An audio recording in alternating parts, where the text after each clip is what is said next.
Rainmakers, welcome to another episode. Today's show is a powerful CEO. I don't know if you've ever heard of the company Rodan Fields. Well, our guest on today's show, Sarah Robbins, is actually the #1 distributor and earner for that company, which is absolutely amazing and crazy, the success that she has had. Now, she was a kindergarten teacher when the economy was kind of struggling. She got into this business opportunity and really grew it huge, but she did it in an unconventional way. And she's going to share some of those strategies actually simpler than you think on this episode. Not only that, we go into being a mom while being a high-level CEO and even things she's doing to invest in her health to protect her energy and avoid brain fog. This was such a memorable episode, and we hope you enjoy. All right, I am so excited to have our guest on the show today, Sarah Robbins. Sarah, I feel like you exude joy and confidence. And when I think about you, you do such a good job of loving and serving your current community, but also empowering women and empowering moms that they can create a brand around themselves and to believe in their God-given abilities. So I feel like we're going to talk a lot about that, but also I know you have also been on this whole health journey, which we've been geeking out on together and separately, and you sent me some awesome resources. So I'm sure we'll go that way as well. But welcome to the show. We're so happy to have you on. Hey, thank you. And thank you so much for having me. I'm so excited to serve your community today. Yeah.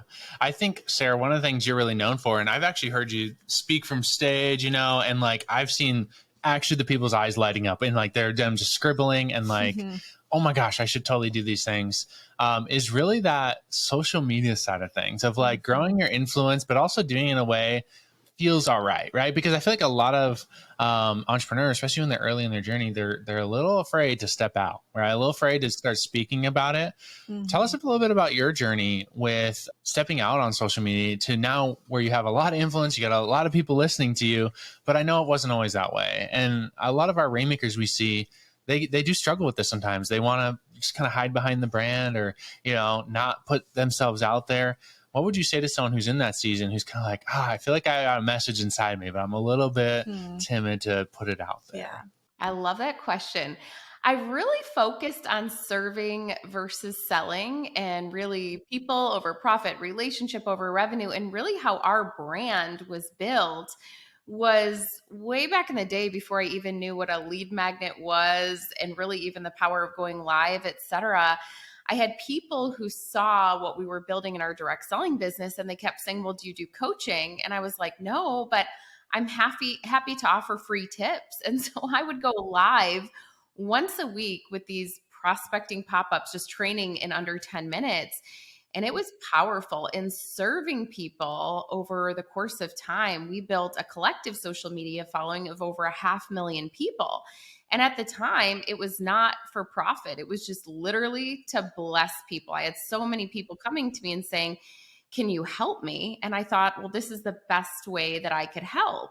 Now, since I've learned the power of going live weekly, doing podcasts, having your opt-in or your freebie, right? So where you can say, hey, if you want more of this, check this out, which is now what I do today to really build my list. And now that I have products and programs that I'm offering to people, I actually have a way that I can communicate with these people. So oftentimes I see in the social media world, they're trained to just niche down so much that social media becomes a chore and it's no longer exciting for anybody, really, the person doing it and then the person on the receiving end. And I think, gosh, I look at my traditional business and I think there's power in knowing your niche, who is your who are you serving and really exploring that, but making sure that our product or the thing that we're offering is one solution to the problems that they're facing, right? And so it's really asking ourselves this question as we go on social media today, it's asking the question, how can I make his or her life easier or better today?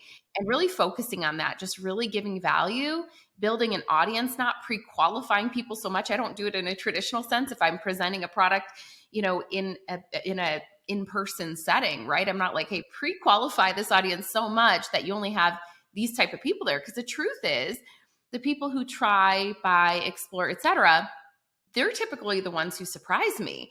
And so if the goal really is to populate an audience and serve them the type of content that they would enjoy, that's really the key, right? And so I just teach it in a different way. It's really growing an organic following versus, all of the paid stuff. And that's what we've done, and we've done well.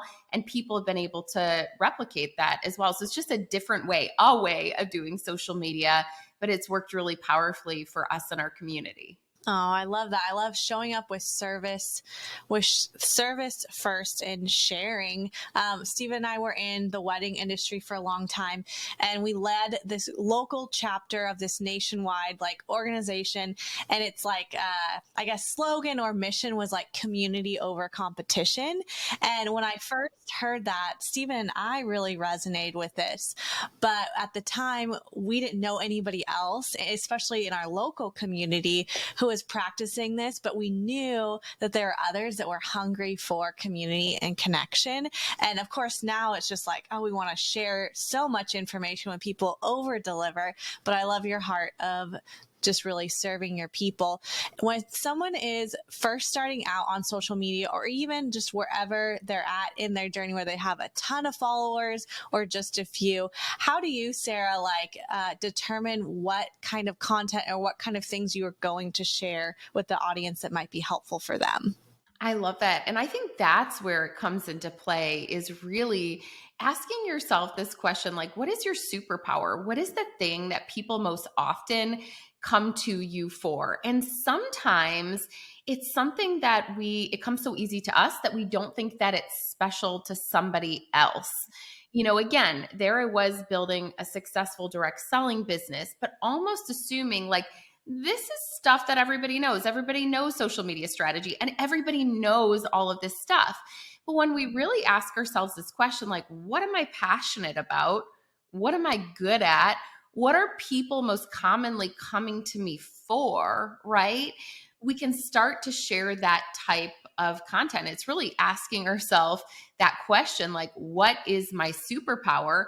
And how can I serve people with it on a regular basis through what we're sharing in our posting, through doing our live video or podcasting, whatever the case may be. And it's really building your community in that way. Sarah, did you start when you started doing this live thing? Tell me about your first live versus you've been doing lives now. We're live right now, pretty much, It's a muscle you develop, but tell me about your first live, because I think when you say live video, people are no, never. They kind of have this wall of I would never do a live video. Mm-hmm.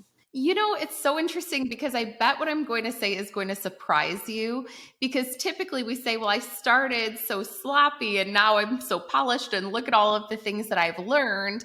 But in fact, if you go back to some of my live videos, and I would always, download them. Now you don't have to do this, but I would download them and put them on YouTube. You will see it's I had the professional setup, the hair, the makeup, the everything. I remember sometimes going in the other room and changing my outfit 40 trillion times. And now I have 2 little children, and I'm nobody has time for that, right? And so I just show up as I am. And again, when I come from this place of serving others, I'm just thinking it's not about me anyway. Half the time, I don't even get through fully combing my hair, right? That's just the truth. But I'm thinking about what value can I give to the person on the other end.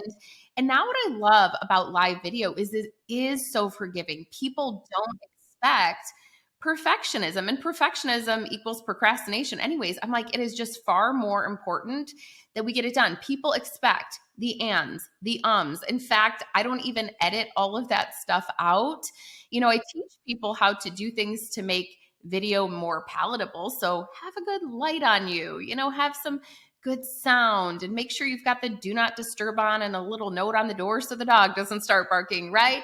Put your little sticky note on the camera on your computer so it looks like you're looking at people and not looking down at the monitor. It's just little tips that we've learned over time.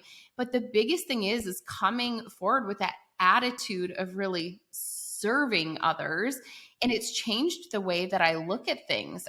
Completely changed the way that I looked at things. Yeah.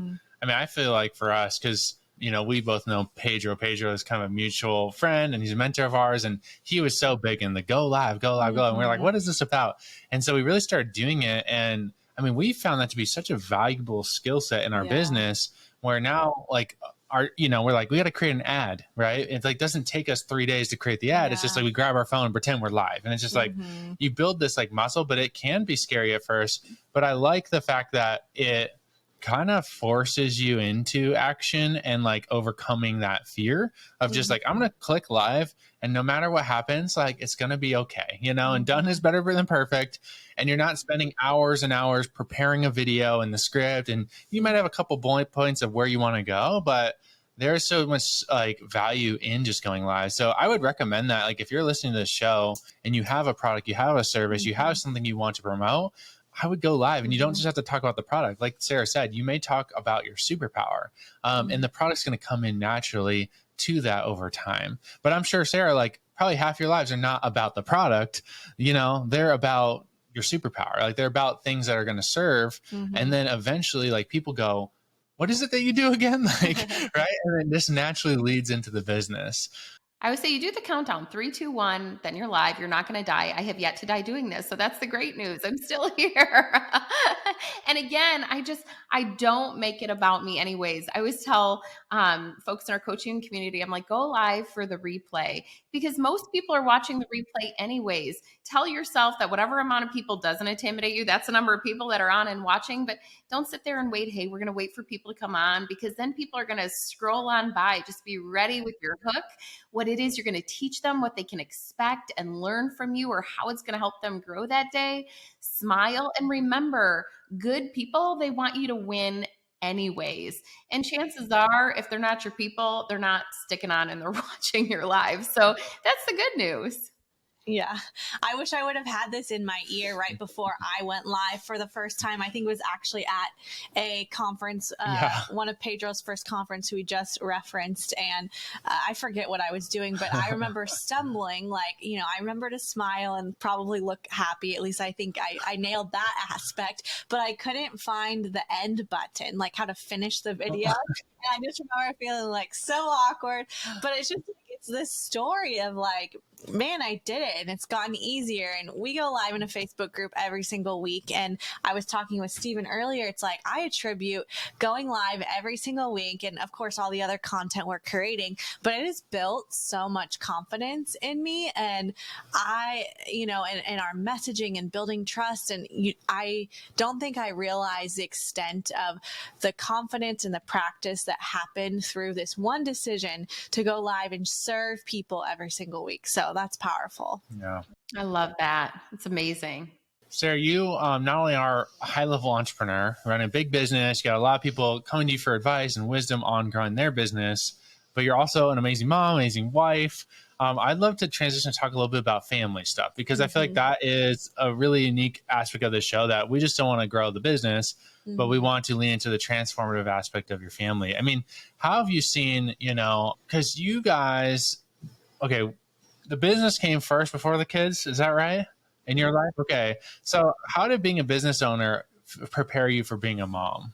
I think it has made us incredible parents because we really were able to learn so much and just provide our kids with such great experiences. Even for us, we went to a Bible study at a community center for a while, and it was interesting. It was for other business owners, and we had learned such powerful things like the power of your words. And I'm like, these are things that I didn't learn until I was in my 30s. And now I'm teaching my children like the power of their words and hard work and that there are entrepreneurialism, right? Like alternate ways, which is so powerful. And it's so exciting that I get to teach them these things from a very young age versus waiting decades for them to experience it all on their own. And it's pretty amazing now, like taking them to events, allowing us to see hard work in action, what it is that we do. Although if you ask my 7-year-old, I'm like, what does mom do? He goes, I don't know, mom, you just help a lot of people and you have subscribers on YouTube. It's so cute. That's only family knows really that what we do, but I watch and I'll see people with adult children that are bringing them to events and, kind of bringing them into that whole circle. And it is so cool to see, again, things that I learned in my 30s that they're learning at such a young age today. I think it's so powerful.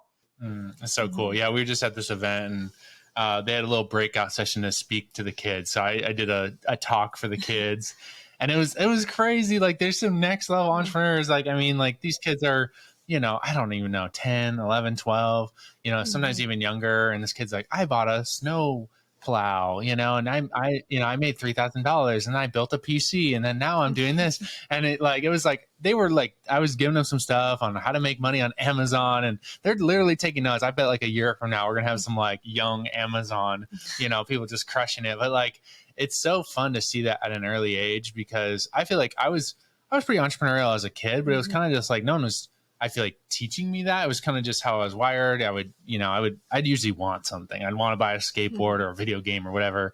And that kind of created this entrepreneurial spirit in me. But I mean, even with your kids, you said 7 years old. Have you seen that kind of entrepreneurial spark, or even just the overflow of some of the mindsets start to really take root in their life?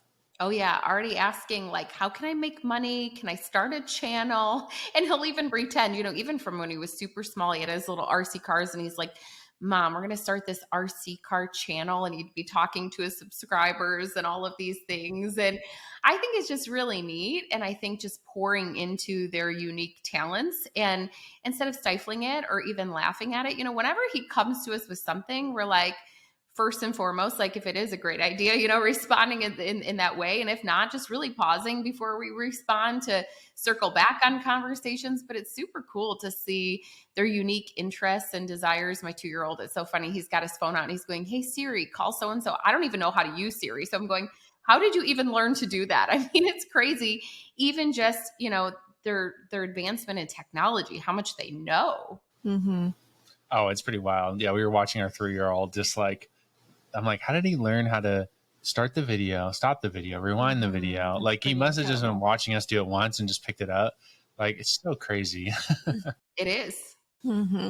What are, as a mom and, high level CEO, loving and serving lots of people, I know like your family and your kids like are your number one. And I know that you like fight for that connection, to have that space carved out where you're not overextending yourself in one area and neglecting the other. So I would love to hear, like, what does your weekly rhythm look like as a family, so that you feel like you are, one, pouring into your boys, giving them the attention that you want to give them, but also being like a high level CEO, because it's like you have both areas of your life that you want to show up well for. Yeah, I love this question. First and foremost, I say time is the currency of relationship, and we never sacrifice our why in pursuit of it. I'll work with people often and I'll say, what is your why? And there's always people attached to it, always. But then you see somewhere along the path where it's like, well, that kind of comes as bottom priority because that's the thing that I'm going after, when it should actually be the other way around. But here's how we can do that. I'm not going to pretend that I do everything myself. Even in the beginning, before I had children, when I was like, okay, I really want to work my business, but I only have so many hours, I would outsource. And I found somebody to do the things that I didn't love to do, or maybe I wasn't good at, and that was cleaning, organizing, all of those things. And yes, it cost me money that at the time I was trying to make, but I looked at it as, okay, this is a seed that I'm sowing into future harvests, right? Like, there will be a return on this investment because it allows me to invest my time. And even so today, that when I have the older one in school, I have help for the younger one, but it's in my home. I happen to work from home, which is awesome. So I still get to spend that time, but then that time clock goes off. When my older one is home from school, my phone is off, business is off. So for me, it's hours of operation. I might work less amount of time on my business than maybe others, but I will tell you, I am super productive because I know once the clock hits 3:30, I'm done. That's it. And it's intentional time with my family from there. We also too have done some really cool things. Now we happen to have a 5-year age gap in between the two boys. So it is kind of nice that it allows us to do this, but where we'll do date nights, not just with my spouse, which I prioritize, but also with my kiddos. So the older one, sometimes we'll take him and do just special, unique things with him and really get to know him and his little personality and what he loves. And so now I'm learning all things Pokemon, and I have to act like I'm totally interested and excited, but I love it. And so for me, it's really just first and foremost, knowing my priorities, number one, and number two, it's just scheduling my time and making sure that I'm really intentional with my time. And I do look at everything with this overall bird's eye view, remembering that everything I say yes to also causes me to have to say no to things, and vice versa. That sometimes when I say no to things, it allows me to say yes to other things as well. So really just asking myself, along with our big picture, our big why, our goals, how every single opportunity and commitment really aligns with them as well. Because to tell you the truth, I say no to more than I say yes to, but it's really understanding too, I think, just even ages and stages, right? Like in our business, but also with our family too. There's so little, and you guys know it goes so incredibly fast. Yes, absolutely. Mm-hmm. You just said that at 3:30, you want to be like done with work, your phone is put away. How do you, as a mom, transition from work to maybe say your office is upstairs or downstairs to like climbing the stairs to be with your kids? And the reason why I ask is that's a kind of like a selfish question. Selfishly want to know what you do, because I have like a small strategy that I think is working, but I think a lot of moms struggle with this, where you're in business mode, or maybe you're in mom mode, and now it's time to transition to this, and the transition can be hard, like closing your brain off from one thing to the next, and not I never want to be with my kids and like be thinking about work, or vice versa, you know? So what do you do how to transition well? Well, first and foremost, I wish you could see my office because it's glass and it's right on our main floor. So that is tricky. But I will say, first and foremost, one of the best things that I've done, I'm like a good old fashioned like pen to paper person, but it's making my list so I know what I need to do each day and prioritizing it, but then also asking too, what on that list can be delegated to somebody else. Again, it's like the time suckers. And listen, I am type A to the extreme, like A+. So I think when I look at the list that it needs to be me that does absolutely everything, but unless it requires my output, I'm like, who else can I have somebody's help or support in, whether it be my spouse, whether it be our sitter, whether it be my assistant, or maybe even too, just something that I can delegate or hire out, or, just find somebody's help. That has been tremendously helpful. And then it's just giving myself permission to unplug and just say, okay, like those are my hours. And by the way, I communicate those hours to other people as well. So people on our team, people in our business, so they know, hey, if you reach out to me past this time, you can go ahead, you can send an email, you can leave a message, but I'm going to reach out to you during my business hours the following day. And if it's the weekend, I'll reach out to you on Monday. And nothing in my business is urgent. So it's also understanding, right? Like don't send me the SOS messages either, but it's really, number one, communicating that, but also two, empowering other people to lead, right? Delegating. And that has been the biggest lesson learned. And I think sometimes we feel like our business will suffer without us. But I'll never forget the season when I had my first son. And man, that first baby is so hard. You're like, what in the world just happened? Right? And it's like life is upside down. And all of a sudden I had to delegate all of these things, and I had to let other people lead. And it was crazy. My business didn't go backwards. It grew. Why? Because people rise to the level of our own expectation, right? It's like giving them the role, empowering them to lead. And that was an absolutely game-changing strategy for us. Mm-hmm. Wow.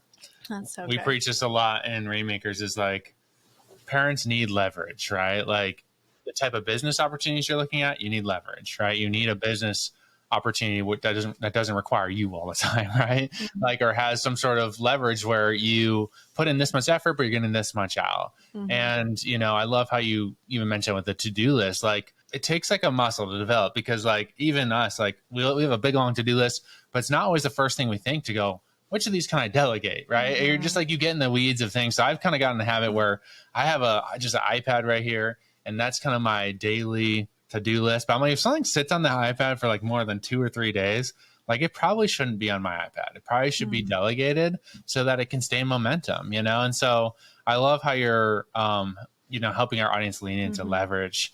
On that topic, like of leverage, we've been really leaning into how can we leverage things in our health? Like what are the, like, this has kind of been a theme for the last year for us. Like we've been leaning into new technology or, new routines. What have been some of your favorite things to really protect your health as a mom, so that you can show up with energy in your business and your life? So the very first thing when my kids walk out of the room or they leave the door for school, I put my health first, because health is wealth. And at the end of the day, you can create all of the experiences for your family. But let's face it, if time is cut short, really, like, how much did that matter? And so I've told the story of the starving baker, and it's a story where basically, you imagine this beautiful bakery down the road, and you hear about this baker. He's amazing. You go in to watch as he's doing these things. He's tending to the cash register. He's greeting the guests. You smell the hot treats in the air, and then you notice he's alarmingly thin. And what is happening here? He's so busy tending to others, he forgets to feed himself. And sometimes we become that starving baker. It's like we feel hollow and we feel fake, but what we're not fake at all. We're forgetting to feed ourselves. We're that starving baker, right? And it's like, so Pete Vargas said, that something shifted for him, that when he took discipline, because I've always been disciplined, and when it changed to a desire, right? Like our greater why. And for me, I'm like, every year that I get older, I think about my kids and I'm like, man, I want to meet my grandkids and all of these things. Like nothing motivates me more. So it's like changing that discipline to a desire. It's like, I want that. I want that so much. I want that for me. I want that for my husband. I want that for my children.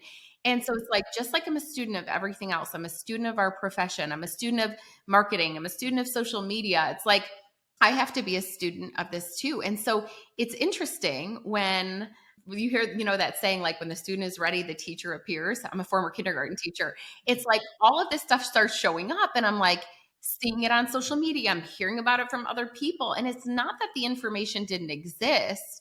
I just wasn't ready for it. So it's like the day that I start learning and I'm learning about all of this stuff, I'm like, ooh, I can get a little PEMF mat and put it in front of a red light, like I can go and get some blood work done. I can actually figure out like what is going on inside of me. And, and again, it gives me greater output for everybody around me, for my business. Hello, no more brain fog. For my little boys. Hello, I need energy to run and chase them, because literally, you guys know, little kids don't walk anywhere. They run everywhere. I want to do a reel on that. It's literally like when you're a kid, this is all you do. You're running from place to place. But it's like, I look at parents that can barely keep up with their kids, and not calling anybody out, but like I'm sitting there going, I want to do differently because I know better. And when you know better, you do better. So it's really just kind of creating those healthy, intentional habits every day. So for me, what that looks like, as soon as I wake up, when they leave, I literally am on that PMF mat in front of the red light and I'm reading, I'm studying, I am in prayer and meditation. And then after that, I'm going and I'm moving, I'm getting some exercise, but I'm multitasking, I'm learning, so I've got the headset on and I'm moving and I'm going. And it's easy to get overwhelmed. So it's like, if I were to like kind of just pull it back and say the one thing that really helped me was going somebody locally who is more integrative, getting blood work done and saying, where do I really start with all of this? I can't do everything all at once, but it's like if I can implement one new thing that takes me closer to the goal. But the same is true, right? In business and in life. Mm-hmm. I have seen so many things shift from doing blood work and like understanding what is going on in my body. And so, and not just like supplementing for the sake of supplementing, because like everybody else says, it's good, even though it might be good, but really understanding what my body needs. And it's like, once I've seen the information, I can't go back, and I love how, Sarah, you said it moves from like a discipline to a desire. And I've seen that so true in my life, where I'm implementing these disciplines and now it's like this desire because I feel good when I do this, and I don't feel good if I eat this other thing over here. And so I think has been a big change of just understanding how health and all of that connects to every aspect, whether how you show up as a mom, how you show up as a business owner. So I love that you're pursuing that as well. Yeah, it's the best. Awesome. Well, Sarah, if there was anything you could leave our audience with, we got a lot of moms, entrepreneurial, I think we got all stages. What has been some keys for you, like in the last few years, that you feel like have really been breakthroughs, whether in your business, in your life? We'll end with that. And then I would love for you to just share, too, how people can connect with you, because I think you have, like you said, like years and years of live videos out there on the internet that people can go glean wisdom from. Yes. And it's freely available out there. And so if anyone's interested in going and find that, I'd love for you to let them know where to find that as well. Yeah, I think it is really connecting back to our big why and our purpose. And really, when you drill down, right, it's thinking about even the who before the why. So it's like all of my gifts and talents, what am I passionate about? How can I use them to serve others, right? And then, of course, then thinking about in what ways and what means, right? Whether it is a weekly live video, whether it is starting a podcast, et cetera, but just showing up and serving people. It's such a powerful thing. And then trusting that the product and all of the things, like sometimes all of that comes later, but it's really consistency and just saying, what is my why? What is it worth to me? And really being a student of it, because the truth is there is nothing like actually seeing your reason why in action. And I think about, was it easy? No. Is it worth it? Yes. Like now we live more, we give more, like we love our lives even more. And the legacy that we're leaving for our children, it's powerful. I mentioned I was a former teacher, but now we actually open up orphanages overseas. So now we've impacted hundreds of kids' lives. And I think about like, what if I would have just stopped at, that first time, that first live video, right? Where I felt like I truly was going to die. And, or what if I stopped at the first time that I felt defeated? Or what if I stopped at that feeling of inadequacy? Like all of those things are blessings, but other people's blessings are really tied to our obedience, our yes, our pursuit, the things we are passionate about in this season and of our growth. It is just so powerful. So it's really drilling down to that and then passionately pursuing it too. So good. How can people find you online? Like, what's the best place? Is it Instagram, your website? Where do you want to send people? Yeah, so you can find me on Instagram, although I will say people love to make all sorts of random accounts about all of us these days. I won't ever talk to you about Bitcoin. Sarah Robbins and the number 1.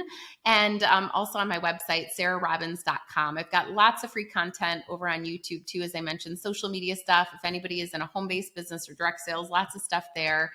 And truly hope that it blesses all of you in your business. Awesome. Thank you so much, Sarah, for being on the show today. Thank you guys for having me. Thank you for listening to another episode of the Rainmaker Family Show. Hey, if you are not a part of our Rainmaker Mastermind, we have a new opportunity for you to book a one-on-one strategy call with one of our Rainmaker coaches. If you want to get a call with them, see if it's a good fit for you to work with us to build a business that allows you to have time freedom and financial freedom, you can get that call at makeitrainmama.com/podcast. That's makeitrainmama, MOMMA.com/podcast.